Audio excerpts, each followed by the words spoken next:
IITs and IIMs and colleges like my own and Dr. Singh's alma mater at Stevens, but these are still islands in a sea of mediocrity.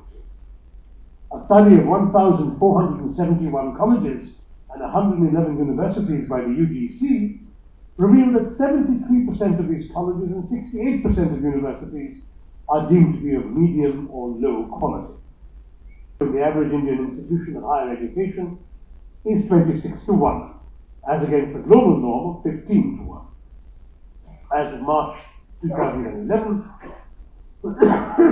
only 161 universities and 4,371 colleges had been accredited by the National Assessment and Accreditation Council.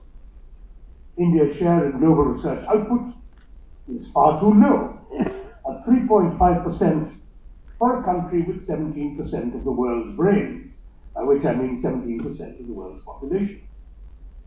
No Indian college or university ranks amongst the top 200 of the prestigious Times Higher Education Supplement list, which is based on peer evaluations, and there are only a handful in the top 500, whereas China has 23 institutions in the top 500. Even prestigious institutions like the IITs have a shortage of 30 to 35% of faculty, and state universities suffer shortages of almost 50% of the faculty they need. Other than problems of quality in faculty, there are many reforms that are required in the governance structures of our higher education system. It will be our endeavour to pursue these bills in Parliament so as to change the regulatory and governance structure of our higher education system in a way that promotes innovation and creativity rather than simply produce graduates who are largely unemployable. And their talents outran the facilities and opportunities available to them in India. So many tens of thousands of them left to make their fortunes elsewhere, founding companies in Silicon Valley, inventing the Pentium chip, and even winning America a couple of Nobel Prizes. Their success meant that IIT soon began to be spoken of in the same breath as MIT, and that the Indianness of engineers or software gurus is now taken as synonymous with technical excellence. But their success also masks another reality, that there just aren't as many of them as there should be. For such talent vastly exceeds the supply. Once the elite institutions are accounted for, the IITs, BITS, the Indian Institute of Science, what remains is of decidedly uneven quality. A World Bank 50 survey in 2009 highlights that only 64% of employers are somewhat satisfied with new graduates passing out of Indian engineering institutions.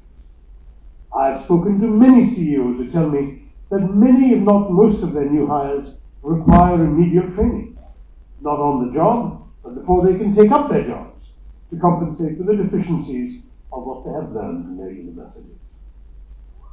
For every Narayana Murthy produced by a local or regional engineering college, there are hundreds of graduates whom Indian employers, let alone international ones, do not consider ready for prime time. In fact, one of the underreported stories of today's employment market is that companies like Tata's and Infosys are actually hiring people they do not consider to be up to par, and then spending 9 months or a year and sometimes longer re-educating them. This is not merely professional training.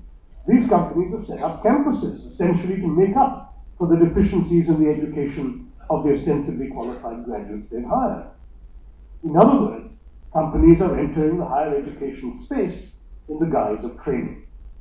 Our university system simply isn't producing enough well-educated graduates to meet the needs of Indian companies today, let alone for their planned growth tomorrow. It doesn't need to be this way.